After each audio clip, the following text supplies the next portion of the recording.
Azərbaycanın ərazi bütövlüyü uğrunda mübarizədə canlarını qurban vermiş şəhidlərimizin əziz xatirəsi saat 12:00-da ölkəmizin bütün ərazisində bir dəqiqəlik sükutla yad olunub.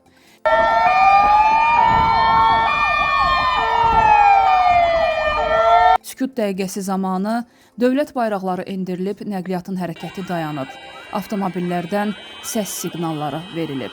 İnsanlar şəhid əsgər və zabitlərimizin ruhları qarşısında baş əyib, onların xatirəsinə dərin ehtiramlarını bir dəqiqəlik sükutla ifadə ediblər.